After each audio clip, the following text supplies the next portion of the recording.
Welcome to another episode of ZANTASTIC. This time I have a guest for you. Katherine Johnson is a coach for parents with a very spiritual leaning. I had an initial conversation with her for work. We were talking about marketing and motivation code and all of that fun stuff. But then we got into talking about parenting and just some of the challenges parents have, as well as some of the deeper solutions that are available to us at all times. And Catherine helps people find those. So I think it's a great conversation. I would love your thoughts. Have a listen. There are timestamps on YouTube down below, and I will see you on the flip side. Catherine, thank you so much for being with me today. Yeah, thank you for having me. I'm very excited to be here. Yeah. So we talked a few weeks ago about your coaching business and everything that you do with parents and Mm. helping them have better relationships and just a better experience parenting. Tell us a little bit more about what you do and some of the things that you've seen. Yeah, so I call myself a Catholic parenting coach. That's kind of my tagline. So I am Catholic. It is very much a part of the way that I coach and the why that I coach with. And what really led me to that was I struggled a lot in my own parenting. I had 3 kids in 4.5 years. And especially when I had my first two, I had two under two. So I had my second before my second turned two. And Wow. I was experiencing just a lot of frustration, a lot of dissatisfaction in being a mom, and a lot of anger, and a lot of just, kind of feeling like there has to be something more than this. Yeah. And so I sought out the help of a coach right after my third was born. Um, and the work that I did with her just really changed so much for my life and for not Yeah. just my parenting. I saw her out, to she was a mom of 7 at the time. She has 10 kids now.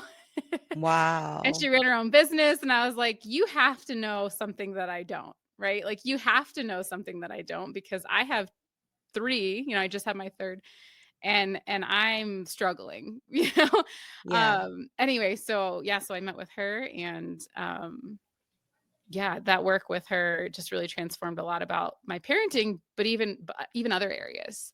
The way that I related to my parents, and um, a lot of the way I related to myself, the way I related to God, a lot of different things. And so um, I kind of just took that as, a blessing, and then moved on. And then after about a year and a half, just got this, gut feel, what I call the Holy Spirit, right? In my heart, of just like, Catherine, you need to do that for other people. Yeah. Like, you've been given this gift to give it to others as well. So that's how I ended up where I am. That is so cool. What do you think was so transformative about that experience? Yeah. Um the biggest thing for me is I am not a victim to my emotions. I'm not a Yeah. victim to my emotions, that, there's purpose to them. I had a lot of, I think, maybe a lot of people can relate. I don't think we have a lot of good, formation as children around emotional intelligence and, emotional awareness, emotional resilience, and I definitely was, one of those same people, I think, like most people in the world. And I felt like a victim to my emotions. I felt like I didn't understand where they came from, where they went to, why I had them. They felt like an inconvenience. I know, we've talked, Kathy. I was a math and computer science major. I worked in tech. I'm a very like left brain thinker. And so emotions to me felt very illogical, Sure. but also something that I couldn't control. And so it was just this interesting, I don't know, perfect storm of chaos kind of for me, of just like feeling very helpless when it came to very strong emotions that came up. And so, and all of you that are parents out there, you know that when you're a parent, strong emotions come up in you. Nothing can bring out strong emotions, I think, like being a parent. So yeah, so for me, what was so transformative is just realizing how much like agency I had, Yeah. and like God-given agency, like God gave us free will, and he gave us our emotions for a reason. Yeah. And so it was basically like understanding my emotions, understanding their purpose, understanding where they come from, where they lead to, and how to have them in a way that is and to feel them in a way that is like productive, healthy, good. Yeah. So that's what was most transformative for me, really. Yeah. There's so much else that I've learned like after that, but that first piece was so huge, and I'm recognizing, I mean, and the way that I was coached and the way that I learned coaching is very much like a CBT model, not, I'm not a therapist, but the cognitive behavioral model. And so that your thoughts lead to your emotions. And so just realizing and being more aware of my inner dialogue, and how that can affect, it produces what we feel. So that's what was so transformative for me. Yeah, that's so powerful. A lot of people are scared of their emotions Yes. or they want to avoid Yes. negative emotions, especially anger, frustration, sadness. Yep. Our kids, though, they just show up and it's like, here I am. Yep. Here's what I'm feeling. Yep. And so there can be this difficulty, I think, when parents have negative emotions or how to handle kids' negative emotions. Yeah. Did you start seeing emotions as more of a message or a positive aspect, even with the negative, scary ones? Yeah, one of the things, I think one of the biggest aha moments was, and for anybody that's Catholic, in the catechism, it actually says our emotions are morally neutral. They're morally neutral. So like our emotions are neither good nor bad. Right. It's what we do with them, right? Yeah. That can then be positive, quote unquote, or negative. And so even just like me realizing like, oh, the emotion of sadness isn't necessarily positive or negative. The emotion of anger isn't necessarily positive or negative. It just is. It Yes. is what it is. And like you said, it's a messenger. It's trying to tell me something about my internal experience. And to become like a student of that, I think like that was what was, I don't know if that answers your question, but like that's Yeah, very totally. much like what I've learned. And also not just my emotions, but like you said, my children's emotions. Like you said, kids have big emotions because they haven't been taught, not taught, they haven't learned through life experiences that a lot of the world is not embracing of your emotional experience, And so a lot of times we as adults, the reason why we, avoid, judge, suppress our emotions is because of those childhood experiences we had and the connotations that we have around our emotions. This is bad. It's bad to feel angry, right? It's bad to feel sad. Yeah. There's some sort of judgment we put on the emotion, and then that affects our willingness to feel that emotion.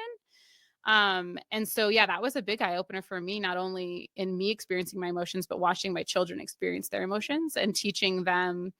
My oldest is 8, so she's still very Yeah. little, but um, even teaching her, like, your emotions aren't the problem, you know, like feeling an emotion is not a problem. The part you need to tune into is what you do with that, right? Like what you Yeah. do from there. I have a Yeah. really vivid experience I remember of her. She had a hamster that she bought with her own money, you know, and then the hamster died, as hamsters do. Hamsters And too. she was just in this pit of sorrow, this just pit of deep sadness, because she loved this hamster. And I remember just sitting with her in her bed. And how often do we as kids, I don't know if anybody else had this experience, and I love my parents, I'm not trying to throw them under the bus, but like we just so naturally like, you're okay, it's okay, right? It's gonna be okay. And and when we're uncomfortable with those kind of emotions, we try to like encourage our kids to not feel them as well because it makes us feel uncomfortable. And I remember just sitting sitting next to her on her bed, and she was just bawling, and I just held her and I was like, it's okay to feel sad. Like it's okay. Like all the sadness is showing you is that you really loved your pet and it Yeah. meant a lot to you. And I just remember thinking like, wow, like this is a practical experience of her to not, it's teaching her like my sadness is okay, right? Like Yeah. it's okay to feel sad. Yeah. Anyway, that's just a little random side story, but It's I think it illustrates though so beautifully that we tend to give meaning to things. We tend to say this means something, and a lot of the negative emotions, and it's the way I was raised. I remember like my aunt's cat killed a bird and I was just like crying my eyes out and my dad was like, this is the natural order of things. there is a chain of life, and Yeah. you trying to use logic to deal with my emotion. He Mm. didn't know what to do with a little Yeah. kid's emotion about something that was sad, and Yeah. I was supposed to just logic it out. It Uh-huh. Yeah. didn't work. But it's the meaning. We try to give a meaning to an emotion rather than just letting it be and letting it tell us whatever it needs to tell us. And I think there's so much power in that. So I love that story that you just allowed that to happen and sat with her. That's so beautiful. Yeah. If we could only do that with ourselves, with Yes. our other grown-up friends. Yes. Yes. But I think it's so important of obviously for the next generation of kids to be able to be different with them. Um, Now in the coaching that you do you see that that kind of thing happens a lot with the parents that you work with? Like a similar, like, resistance to Yeah, like emotions? yeah. I do, but more what I see, and I also would say I fell victim, I don't like that word, right? But this was struggle of mine as well. It's more, how much self-condemnation parents have on themselves. Wow. So yes, emotions are a part of it, I think, but at the root of so much of the struggle is the judgment that parents place on themselves for different things. Wow. And that's like I have such a heart for when I see parents. I mean, consciously or subconsciously, every one of us has thought at some point, "I'm a horrible parent." Right? Like, every one of us has thought that at one point or another.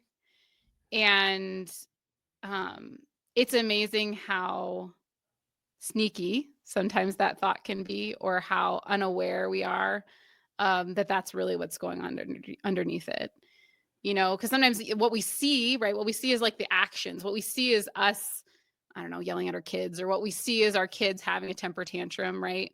And maybe we're aware of, I feel angry, or my kid feels angry, or I'm sad, or I'm frustrated, or I'm worried, I'm anxious, right? We're kind of aware of those things a little bit.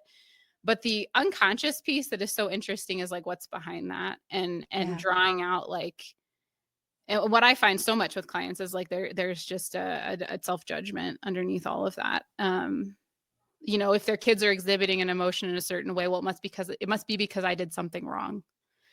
Or I don't feel equipped to help them in this area. And because I don't feel equipped, I must be a bad parent, right? Mm. Or I'm yelling at my kids and it must be because I'm a bad parent. It must be because, and I find that just everything, and it's not, 100% all the time, but a vast majority of the time, that's what I see most is this self-condemnation that we have towards ourselves. But they wouldn't feel it if their kids weren't so incredibly important to them. Yes. It amplifies sort of that. I mean, a lot of people have self-worth issues, and I'm not Yeah. good enough, and it shows up at work, and it shows up in relationships, but when it's your kids, Mhm. it's even more painful, isn't it? It's a whole new level, Yeah. right? Like you said, they care so much, and our children, our relationships with our children are unlike any other relationships we have in this earth. And they mean a lot to us. And I think what's so interesting that I've seen with parents, and again, the lens that I look at it from faith is like how often we condemn ourselves as parents, and we try to do it on our own. And we try to do it on our own because we feel like we're horrible and we just got to figure it out ourselves. And Yeah. I don't know, it's just a very interesting thing, because when I work with parents and I'm like, like you have the weight of the world on your shoulders because you're putting it there.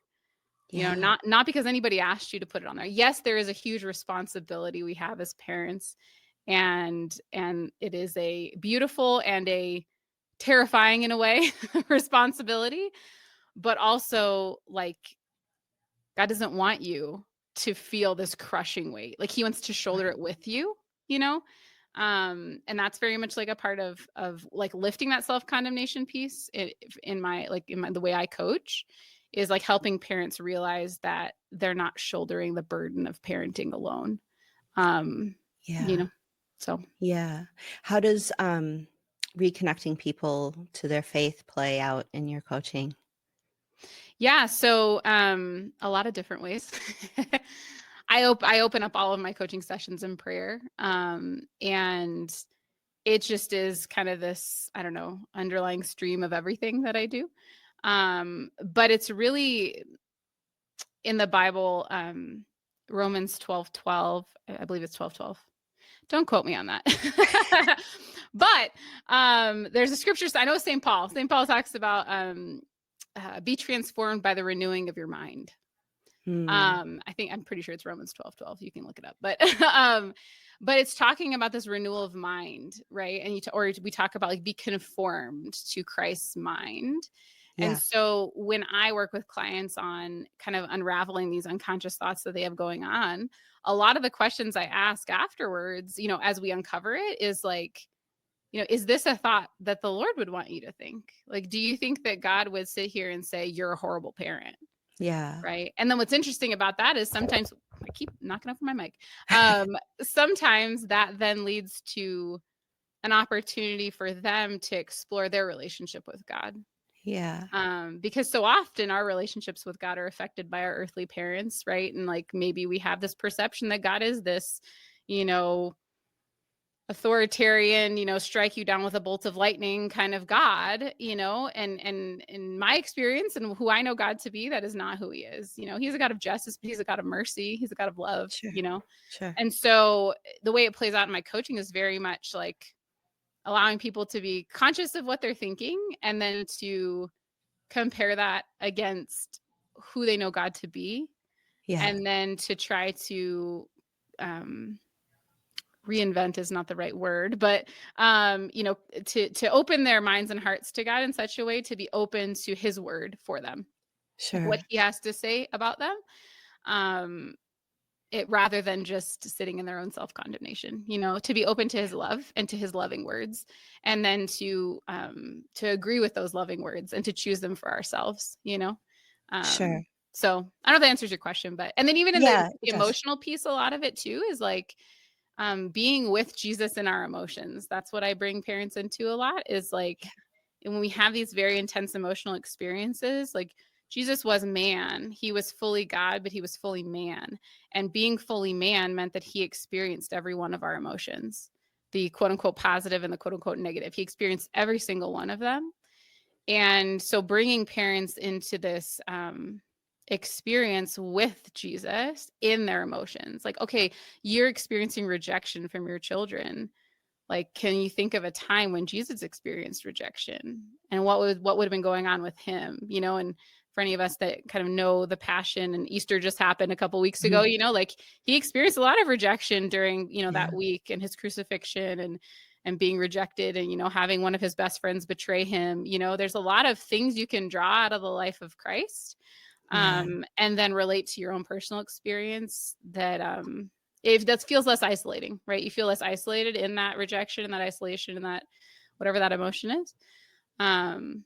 So anyway, that's just a little of what it is, but what I do, Yeah. if that answers your question.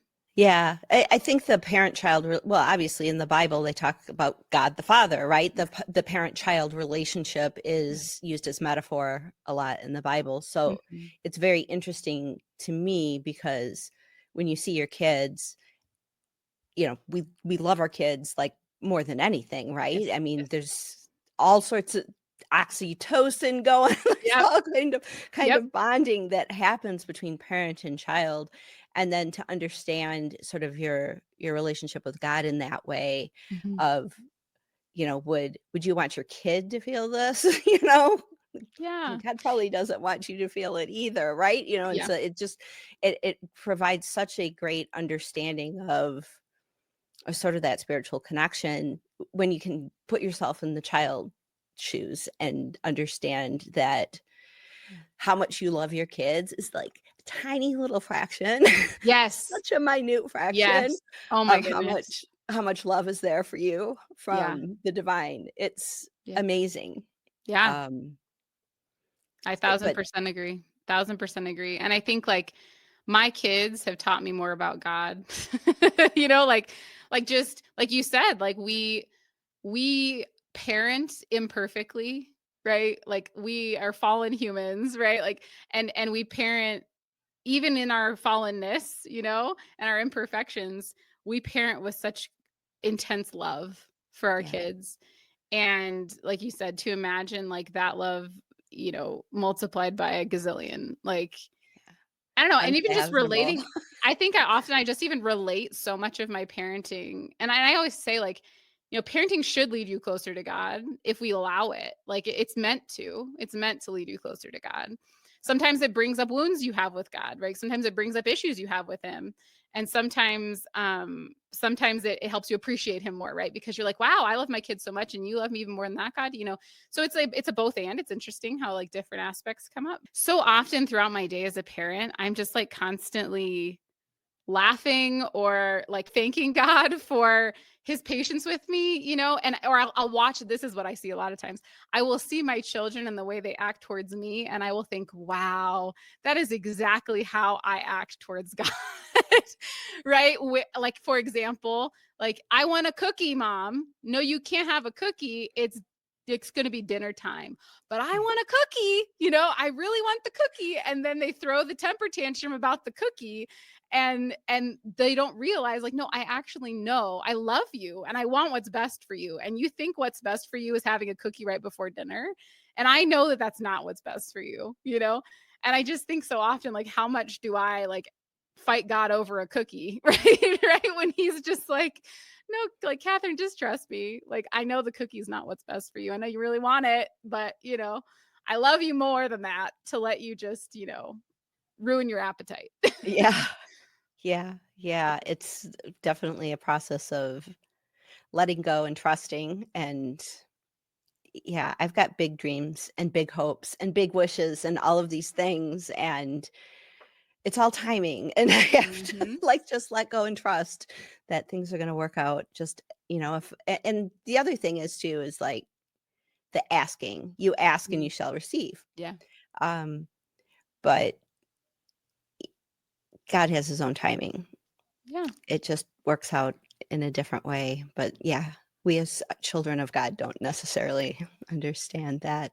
Um, And being bold yeah. in the asking, right, too? Like, children are so Oh, bold in their asking, yeah. and they never stop asking, Right. right? Like, and they're so courageous to ask for, like, at least my kids are. They ask for wild things, and it just reminds me of, when Jesus says, like, you must become a child, and I think that all the time of, like, what does that mean, to become a child? Um again, we as parents, like, our kids' incessant questioning annoys us, but it doesn't annoy God at No. all. It doesn't annoy him. He's just like, please keep asking. Like, I want to hear from you. I want to know what you want. Yeah. And I might tell you no sometimes, and sometimes I might tell you yes, and sometimes I heard one time God either answers yes, no, or not right now. Yeah. Right? He answers yes, no, or not right now. And yeah, I just think about that, like, the asking isn't even a problem, because I used to think that, again, sometimes you grow up and you're just like, stop asking, people keep telling you stop asking, and then you just kind of end up translating that to your relationship with God of like, oh, I shouldn't ask him for so many things, right? Or if I ask, he's not going to answer, or all those other things, and then you just realize, like, okay, no, that's not actually what's going on here. There's certain limitations to the human experience that you can't extrapolate onto God. Yeah. Yeah. I actually found an old journal of I wrote down all of the questions. My son was he was like 5 or 6 and he was in his very questioning phase, like, why can't bees fly underwater? And I'm just like Existential question. stuff, like deep stuff. And like my daughter would ask things like, is this whole thing a movie? And I'm like, what are you talking about? And she's like, life. And I'm just like, who are you? But I would write these things down, and now that they're older, I can give it to them, and they just love it. But yeah, it's the questioning. You get your answers. You totally get your answers. Sometimes they're very metaphoric, I find, but Yeah. they're definitely fun. There's a lot of challenges right now in that I think maybe our parents didn't have. Oh yeah. Expectations. Society has Mhm. changed a lot. What are some of the I don't even know how to ask. There's so many questions. what can parents do with all of the societal challenges, with the way things have shifted, with the COVID kids who have just Mhm. who grew up, like a lot of them in isolation, and I think they were very affected. Like, what are Yeah. some of the challenges that parents are seeing right now, and what kind of advice would you have for them? Yeah, oh my goodness. Gosh, there's so many challenges. I mean, let's social media, AI, right? There's Mm, like there's so many. I think and here's the thing I think also about parenting, it can feel so daunting because we are so aware of so many of the challenges, right? And we can feel so, I don't know, powerless against all of the challenges, or as parents we can feel as if, it's just one challenge after another, after another, after another, after another. yeah, Um, and I'm not denying that, it's not, I'm not saying, oh, and that's not a reality. No, it is a reality. Um, yeah, there are things that I have to navigate with my 8-year-old that I didn't have to navigate until I was a teenager. I'm like, okay, how do I talk to you about this right now? One thing that comes to mind for me, and you can, be like, that's a great answer question, Catherine, but it didn't answer my question. But what's coming to mind for me right now is the fact that I've noticed a lot in myself and in the parents that I coach that there is kind of a societal, I don't know, understanding thought that other people are experts on our kids. And Um, and it's not to say that other people have expertises that we need as parents, because I have children that, been to physical therapy or occupational therapy or speech therapy. So I'm not saying that you can do everything for your kids and you should never consult I'm not saying that. But I think that there's at least, I don't know, I fell into this of just like everybody else knows what's best for my kids and not me. And I think and you're trying to keep up with the Joneses and you're looking at this, this kid next door has this thing and that kid next door has that thing. And, this kid is involved in 3 different extracurriculars and that kid's involved in, does the travel team, the travel soccer team and this thing and that thing, and there's so much external comparison. There's so much external pressure. There's so much like I must be doing it wrong because my kids don't have XYZ. My kids, oh, I should get my kids a smartphone because all their friends have a smartphone. I can tell you right now, my kids aren't getting a smartphone until they're in college. Like that's my decision, right? I'm like, it's not happening. Like we'll have, a little SOS, what I call a dumb phone. Like they can have that when they start driving, but like anyway. And it's going to be hard as my kids get older. And I know their friends are going to have smartphones and they're probably going to hate me for that. Um, but anyway, what comes up, right, is like to ground ourselves in our values and our convictions and our desires for our children and not in everyone else's and what we sure. see everywhere else. You can like I certainly have, heard about different programs from parents. Oh, my kid's in wrestling. I'm like, okay, tell me more about that. That might be something my kid, like, would like to be involved in. But to just always bring it back to this like discernment of like, I have been given by God a special grace to parent my children that nobody else in this whole entire world has. Yeah, And and obviously your spouse too, if you're married and, parenting with your spouse, because my husband and I discern these things together. But just to remember that and to not get so like caught up by and overwhelmed with all the things going on around. And like, yeah, maybe your kid might end up like seeming a little quote unquote weird. I don't know. My kids might be, if they don't have a smartphone until they're in college. But it's like I know why I'm doing that, right? I know why I'm doing that. I know personally, I know the neuroscience behind why I'm doing that. I know, their prefrontal cortex is not uh, developed enough to be able to handle everything that smartphones can throw at them sure. at an early age. So like I'm grounded in my why. And just to live from that, I think is like a big thing for parents right now. And the other thing, oh man, it left me. There was something else. Well, maybe it'll come back. But that's one of the biggest things I think is to Yeah. just not let everybody else tell you what your kid needs. Yeah, And to like to seek counsel appropriately when you need it. But also just to like remember that like you know your kid best. As much as you don't think you do, probably because you got all these self-condemning thoughts that we talked about. that you do know your kid best. Yeah. And they might, your kids probably don't think that you know them best, but like, you know them pretty well. That's the other thing that came back to my mind. The other thing too, especially in today's day and age, I think that is so key for parents is their relationship with their children. And what I mean by that is like, there is this, I don't know, we think that the more things we enroll our kids in, or the more things we give our kids, the better parents we are, or the better our kids will end up, like, oh, I'm going to sign them up for this thing and this thing and that thing, and it's going to help them. And and I'm not discounting, like, my kids go to summer camps, and my kids, they do things too. I'm not saying, don't do those things, but that the most important thing, and science has shown this, the most important thing for your child is to have a secure relationship with you. It's not the summer camps, it's not having the car, it's not having the smartphone, it's not having the anything, it's not, going to the best school, it's not, those are all things that can be helpful. But the best, I don't know, predictor of success for a child is their relationship with you. And that is often like where so much of the work needs to be done, not in like, oh, I need to sign them up for more extracurriculars, or and I think when we sign our kids up for so many things, it erodes that relationship. It can erode that relationship if we're not intentional about it. The Yeah. more things that our kids are signed up for, the more intentional we have to be with the time that we do have with them. And I just think that, like, that's what we see with, especially with like COVID and mental illness with kids. I'm not a therapist, I can't like speak to that extremely, but like, just from what I know and the research that I've done around things, is like, it's a relationship, what's the word, like, crisis. Like, we have a Yeah. relationship crisis with our children, where our children don't feel understood, they don't feel seen, they don't feel known. And so then they look for that it's belonging, right? They want belonging, and they want significance in the world.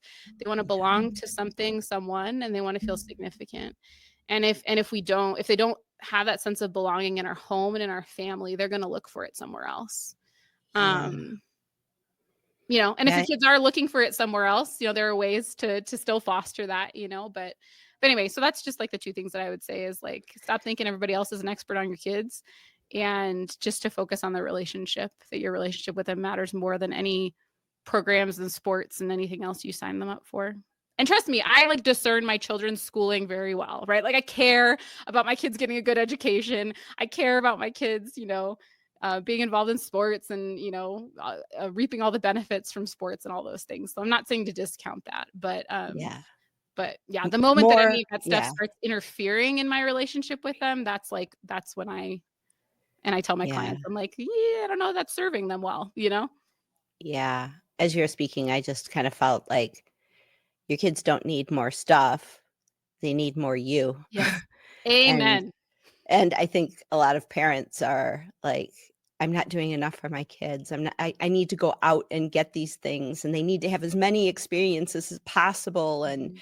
And then the kids start getting burned out because they're going to school all day, and they've got extracurriculars all until the evenings, and there's no family time, and Mhm. they're not looking for all of this external stimulation. They're looking for more you. But we as parents, when we get into the I'm not good enough, I Mhm. need to do more, I need to give more, um, lots of problems it happened with me and my daughter, like, because my husband had a stroke, and I felt so bad that she lost her dad, basically, as he's been, he's doing much better now, but for a while she didn't have a dad, and I felt so bad. So I was like, well, here, go ride your horses more, and here's a fancy saddle, and I'm just giving and giving and giving, and it did not make things better. It Mhm. made things worse in a lot of ways, and she wasn't Mhm. looking for more of that experience or more stuff to support that experience or anything external. She was looking for me to be more present with her.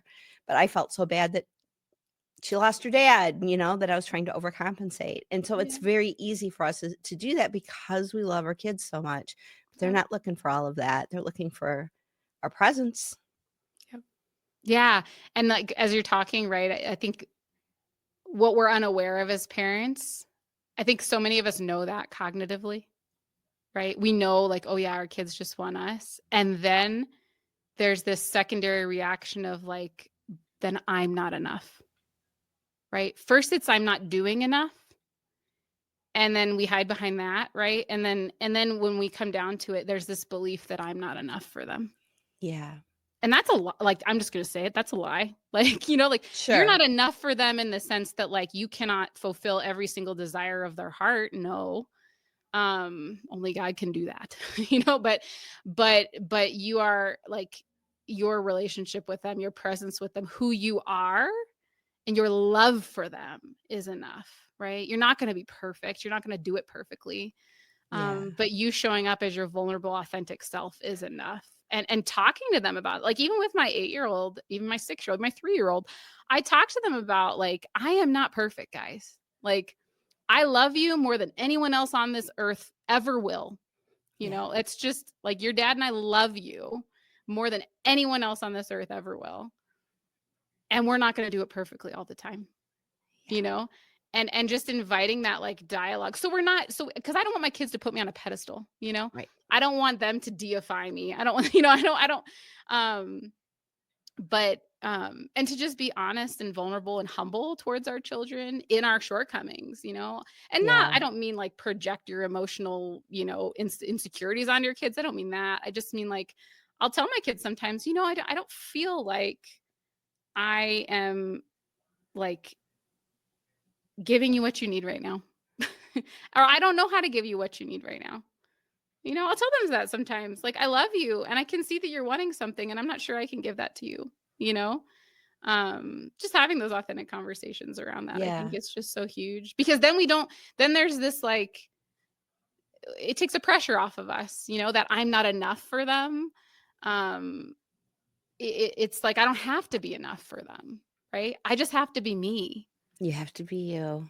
Yeah. When my daughter was very young, and the kids were fighting or something, and I'm like, Claire, say you're sorry to Max. And she's like, not saying sorry, right? And I'm watching this and I'm like, say you're sorry. I'm like trying to make that happen. Yeah. And I'm like, saying you're sorry is one of the most powerful things you can do. And she's like, no, if I learned to fly, that would make me the most powerful. Like, okay, I need to model this for Yes. her because Yep. she's not getting it. Yep. And so, sure enough, God created a situation where I didn't act my best and I had to say that I was sorry and Mhm. get vulnerable and say I did not act up to my standard for how I want to be. Yeah. I'm sorry and Mm. I'm going to do better. And she started saying I'm sorry.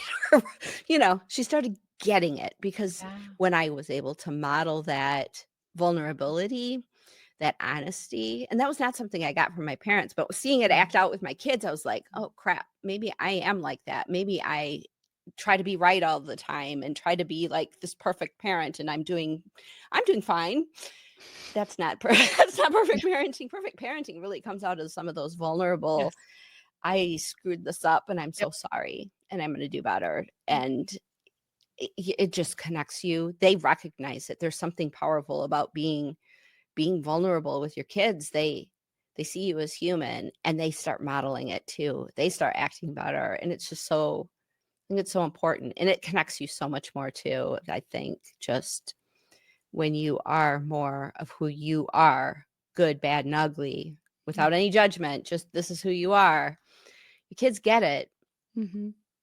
Yeah. And I think, and like, if you accept and you're humble about your own limitations, right? Like you're saying, like I messed up. I'm sorry. I think it shows them also not only does it model them forgiveness towards others, but it also models them how to forgive ourselves, how to be like not so self-critical, how to you can say like I messed up and that doesn't mean that I am like the dirt on of the earth. You know what I mean? Like you know what I mean?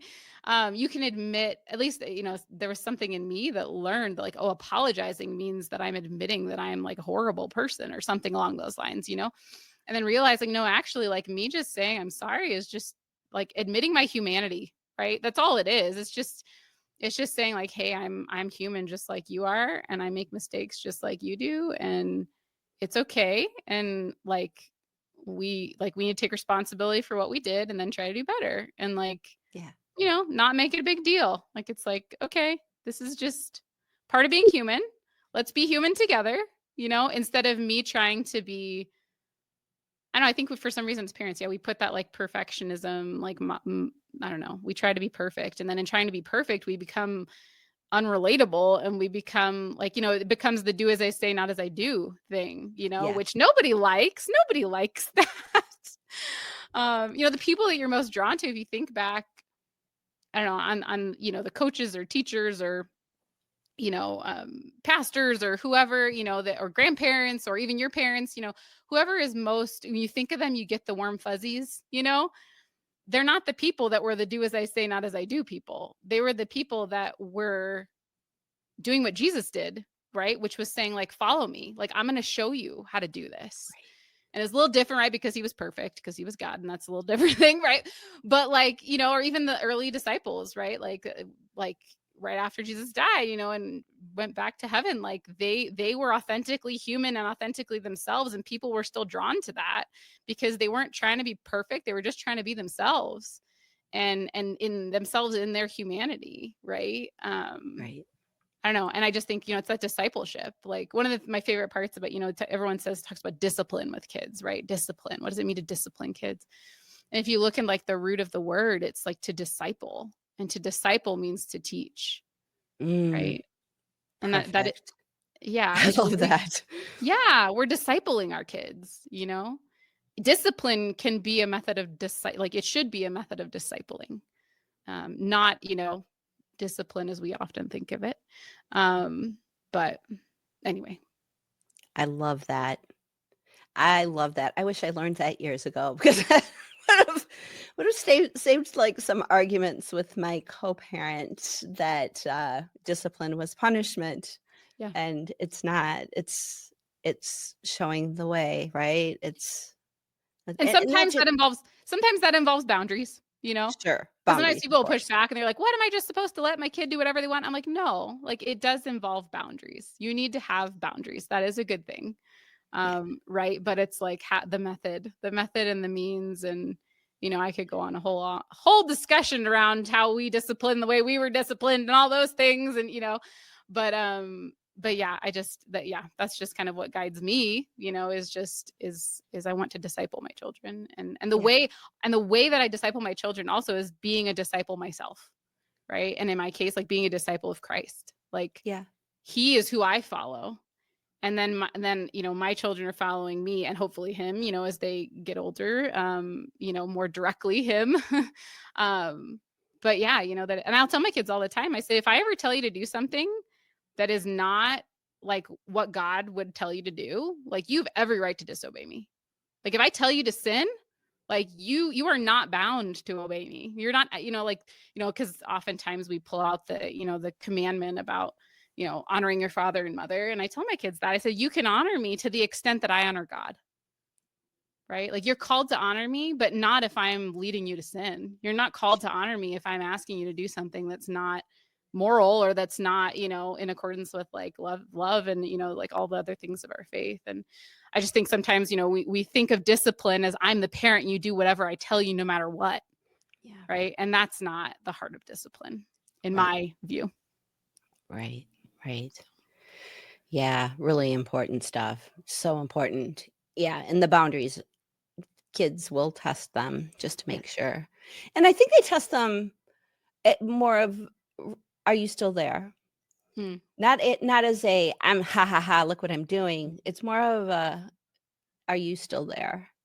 Is your boundary still there? But it's not like is the rule still there? Hmm. Are you still there?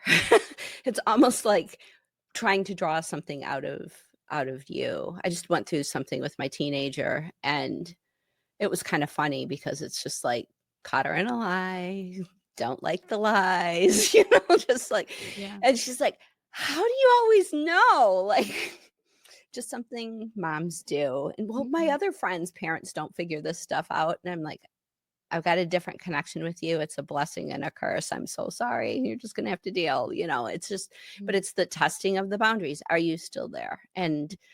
I think it almost is a call, at least for me, it's a call to, am I still in my heart? Am I still connected? Am I still here? Yeah. Am I not distracting myself? Am I not worrying about things? Am I still present with who I am and who I am to my kids? And yeah, it's just another call for you to just be there. Mhm. Yeah. Boundaries are such a funny thing. They're like, my husband used to be a youth minister, or youth pastor. And I remember him saying, if there were ever kids that, just came from harder homes or homes with more absent parents, he said, they would push back on me a lot. And he said, but they told me afterwards, thank you, because I know you cared. Exactly what you're saying. It's like, thank you. I know you. It was like, I'm going to put up this boundary because I love you too much to not have this boundary. It's Yeah. not, I'm going to put up this boundary because I just want to like make your life miserable and punish you. Right. Yeah. But it was like, I love you too much to like, you know, to let you do XYZ. Right. And I know you're not going to like that, but I love you too much to let you do XYZ. I've also heard, I don't know if anybody, you or anybody else follows Dr. Becky. Dr. Becky is very well known. Everybody loves Dr. Becky. But one of the things that I love that she said is like, boundaries are about what you will do. Mm, Boundaries are yeah. about what you will do, right? Not like do XYZ or go to your room, right? But like, if you do X, I will do Y, Yeah. right? If you're Yeah. out after curfew, I will take your car keys away. Just an example, right? It doesn't have to be like high drama. It doesn't have to turn into this whole like, thing. It's just like, no, like I love you too much, you know, to allow like something bad to happen to you, and if you show that, you're not going to follow the rules that we put into place around curfew, like I'm going to say that maybe it's not time yet for you to have that freedom, right? Like, Right. not that I don't love you. It's not that, I'm here to ruin your life. Just like if you do X, I will do Y, you know? And I love the when she said that. I was like, oh, it just makes boundaries so much easier, Totally. And that That's they're rooted, beautiful. the boundaries are always rooted in what we value, right? They're like Right. me. I have a boundary, like I said, it's about cell phones. Everyone's not going to share that same boundary as I am, but it's based in a value that I have, right? And so for me, the boundary looks like if you ask for a phone before you go to college, I will say no. Right? Like if you ask for a smartphone before you go to college, I will say no. And Yeah. that's just like that's where I am, and it's because of this value that I have, and there we go. Yeah, it's so important. Somebody said something to me about cell phones when we were kids and we had issues, social issues at school, or we came home Yeah. and our room was a safe place Yeah. and our family was a safe place. But now kids they're all on social media and school and all the drama and all of the stuff that happens at school ends up following them 24/7. Yeah. And that's no way to live. I think about it, it's like no way to live. I mean, think about a lot of grown-ups who are like, they have Slack on their phone and they're, at the grocery store on a Saturday and their boss is like, "Oh, can you handle this?" It's boundaries, Yeah. and it's a good way, I think, to model healthy boundaries, to set good boundaries with your kids on cell phones, especially. I think and I think too, it comes back to presence, like what you were saying, like to be present. Like, I have a smartphone. I use it. I use it for work. I use it for other things, and it's a blessing in some ways. But the moment at which it keeps me from presence to those around me, like that's Yeah. when it becomes a problem. Presence to my kids, presence to like I personally have a very strong rule about like if I'm in a checkout line, like at a store, not self checkout, but like another check, like I will not be on the phone, because Yeah. it's like I want to be present to the human in front of me, and it's just such a temptation, just like keep scrolling, and there's all sorts of dopamine and all sorts of other chemical things you can talk about around phones, but I think that's like the key thing is like presence, right? Like you were saying, just like how do we maintain that presence, and even what you were saying about that, right? That we model even with our kids, our relationship with our phone models for our kids their relationship with their phone. And it's painful to come to that realization. Really painful because oftentimes it requires us to change, right? Yeah. Be the change you want to see in the world, be the change you want to see in your kids too. And Oh. I'm preaching to the choir. I got plenty of things to work on. So trust me, I'm not over here being like, all of you have to fix. No, it's not. Preaching to the choir. I got a lot of things I got to fix, but Yeah. it's just that reminder. And that's what I mean by like parenting is meant to make us better. It's meant to, to make us, as I would say, it's meant to make us saints. It's meant to make us holy, because if we allow it, it's an opportunity to become the best version of ourselves, Yeah. because it exposes the ways that we need to grow like nothing else. It exposes all the ways, all the things we need to work on. You blow up at your kid and then you're like, ooh, instead of blaming your kid for that, which been there, done that, I still do that. But instead of blaming your kid for that, what if you just said, wow, what was going on with me? Mm-hmm. Like, why did that bother me so much that they did that? Like, not justifying if they did something, wrong. It's not saying that what they did was right. But instead of focusing so much on, in scripture, right, you focus on you're focusing on the splinter in your brother's eye while ignoring the beam in your own. And I think that, like, I personally, as a parent, I do that all the time, right? I'm like, you're doing this, kid, and you're doing that, kid, and this needs to change, and you need to change, and you need to change. And then it's like, wow, Catherine, why don't you just like focus on the beam in your own eye first? When you yelled at your kid for that thing, what was going on in your heart? Like, yes, they were wrong maybe for hitting their brother or calling their brother a name or whatever. But like, why was that such a strong reaction from you? And what does that tell you about this, like the place that your heart's at? Yeah. Yeah. That's beautiful. Catherine, thank you so much for being here. Oh, thank you so much I for could talk having to me. you forever, but I know I want to be respectful of your time, and I've got a meeting in a few minutes, so Yeah. I've got to wrap up. But Yeah. let everybody know where they can find you, social media, your website, all of that fun stuff. Yeah. My website is cjjcoaching.com. And then right now I am on Instagram at Catherine.j.johnson, but shortly I will be switching that to Catholic Parenting will be my handle. So Oh, wow.